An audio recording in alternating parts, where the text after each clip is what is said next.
Hey, what's up, family? I'm gonna talk to you guys today about purpose.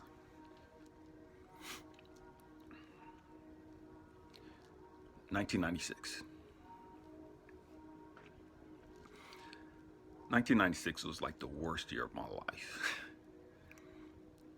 but it was the year that I made leaps and bounds in my growth and development. I found myself as a single parent in 1996. I had a 6-year-old daughter and a 4-year-old son.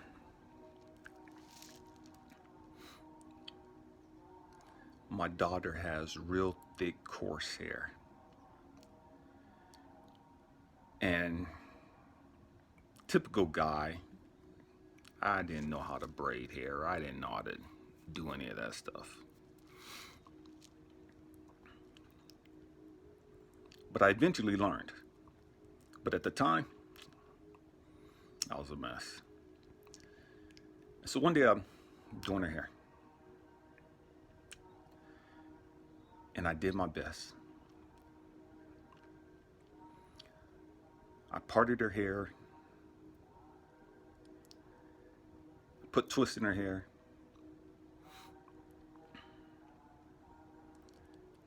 and her hair was a mess. Man, the parts were all zigzag. And I didn't do that intentionally, I thought I was making it straight. The only thing that looked good was the barrettes. And my daughter looked in the mirror, this 6-year-old girl, and she came to me and gave me a hug and said, "It's okay, Dad. You'll get better." That broke me. Because I did my best. And I knew that it didn't look good. And I knew that my 6-year-old daughter knew that it didn't look good.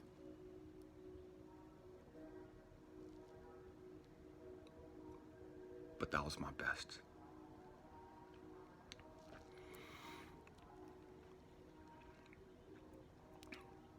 I went from 1996, I went from 235-pound solid muscle bodybuilder, 8% body fat,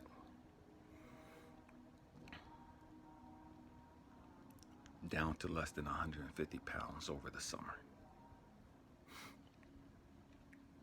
Stressed, depressed, poor. I would cook for the kids, and I wouldn't eat. The portion that I would eat, I would save it for them for the next day. Trying to make the meals last.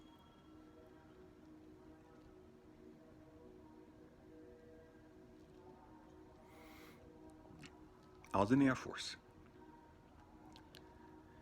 and I looked like a crackhead, sucked up.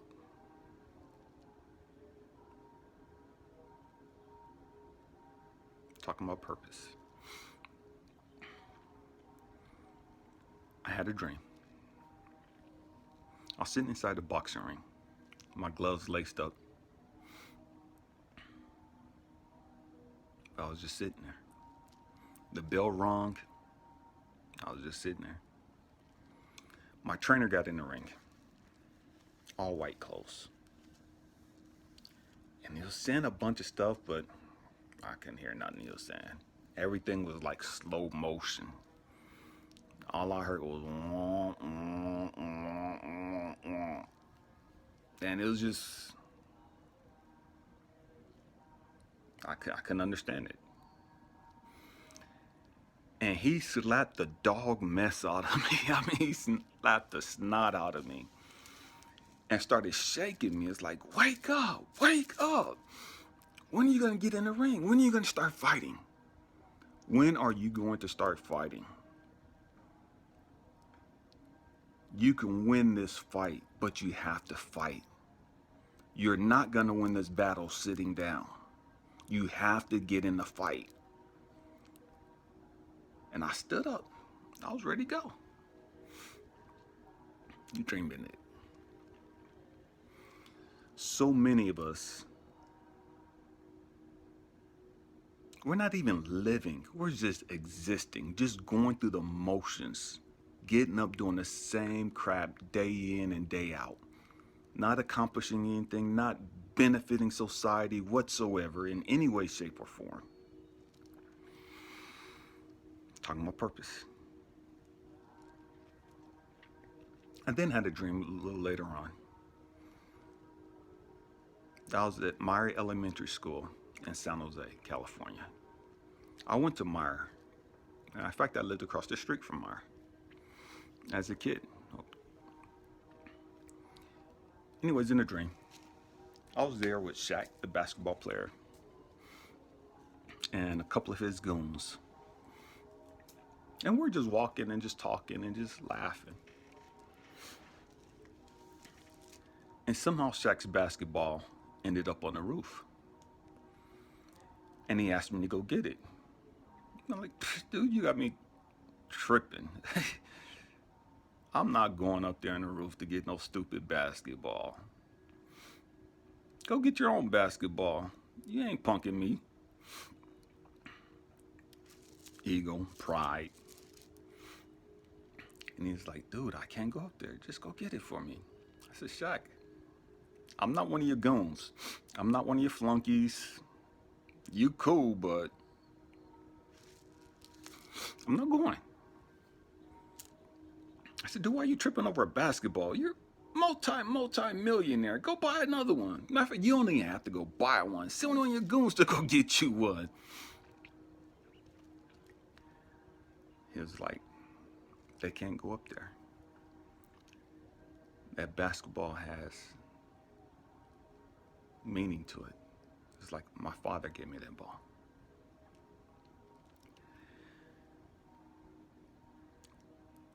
You're the only one that can go up there, Elijah. Deep in my soul, when he said that, I knew it.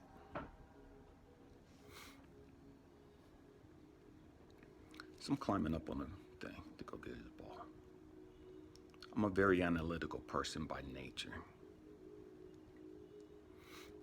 And as soon as my head got above the roof, I saw a teacup saucer with a bunch of ash just sitting on there and a cigarette leaning up against the saucer. And the cigarette was lit. And you can see the smoke just spiraling up into the sky. And I'm tripping. It's like, why is this here? What does this mean? What does this pile of ash represent? What does this lit cigarette represent? Why is it on a saucer? Why is it here in the corner of this building? How come nobody's seen this? Why haven't the ashes flown away? And I'm just trying to I can't even talk. Just trying to break down, trying to psychoanalyze this. And something told me, stop, you're tripping. Don't allow this to distract you. And I snapped out of it. Finished climbing up on the roof. As soon as I got up there, I was like tripping. I was like, wow. As far as I could see in this building was piles. When I say piles, I'm talking about 4 or 5 feet tall of different stuff. Paintings, artwork, Michelangelo paintings, Picasso's, just all these things. Fur coats, leather coats, diamonds, rubies, sapphires, emeralds, all these things. And I'm tripping. I'm like, man, I'm getting paid, you know? Like, how come ain't nobody seen this stuff up here? How did this get up here? Why ain't nobody can't got this, you know? It's like, I don't care. It's mine now. I'm getting paid. And so I see this dude way off in the back, hunched down. I don't know if it's a dude or what, but I see this being hunched down. And so I'm walking to the back. And they have on this old white robe. It's like an off-white. And so their head is covered. And I can't see any bodily functions. Um, so I get back to them, and all I could hear them saying is, "Don't let the flame go out." And they're looking at all these gold rings, and they have their hand stirring it up, mixing it up, like they're looking for a specific ring. And he just keeps saying, "Don't let the flame go out." And I'm like, "What are you talking about? Don't let the flame go out. What flame are you talking about?" And then my mind goes back to the cigarette. And I'm like, man, there's no way I could stop that from going out. You know, if I put a glass lid over it, it's gonna smother it. It's gonna die. If you smoke it, you're gonna get to the end of it. There's no way to stop that flame from going out. And he just kept saying it over and over and over. Don't let the flame go out. Don't let the flame go out. And I'm like, what are you talking about? What flame are you talking about? And he reaches up, grabs my hand, and puts a gold band on my wedding ring and says, "Don't let the flame go out. Don't let the flame go out." And he hovers above the roof, and it starts disappearing off into the sky, still saying, "Don't let the flame go out." Purpose. So I'll go back to the beginning. I'm to the front of the school building where I came up at. And as I get closer to the edge, I see all of these people, thousands upon millions of people lined up. It's so many people, I can't even see their bodies. It's just little specks. Then it occurred to me, all these things up here are things that these people have lost. They're things that these people need in their life. And it is my job to give it to them, to help them fulfill their purpose, or to heal them. And so I start grabbing these things, throwing it off to the people. And they were just reaching up and just grabbing whatever specific thing that they needed. Whatever it was that they came there for, they reached up and grabbed that and left. I was exhausted, tired. But I had to keep going. I had to keep throwing these things down to the people. And I looked up. And this lady was descending from heaven. Beautiful. She landed on the building, and I'm still throwing stuff off, looking at her. She smiled. Didn't say anything, she just smiled. And she just began to help me. And the dream ended. Purpose. What is your purpose? Why did you come to this planet at this specific time?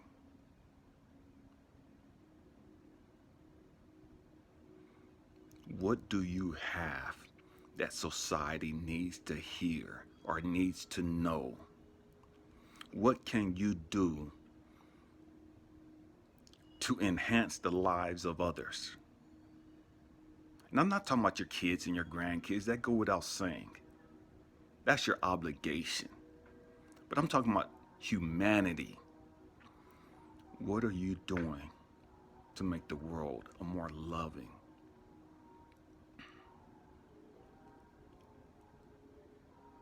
a more kind, a more accepting, a more peaceful place? I love you guys. Peace.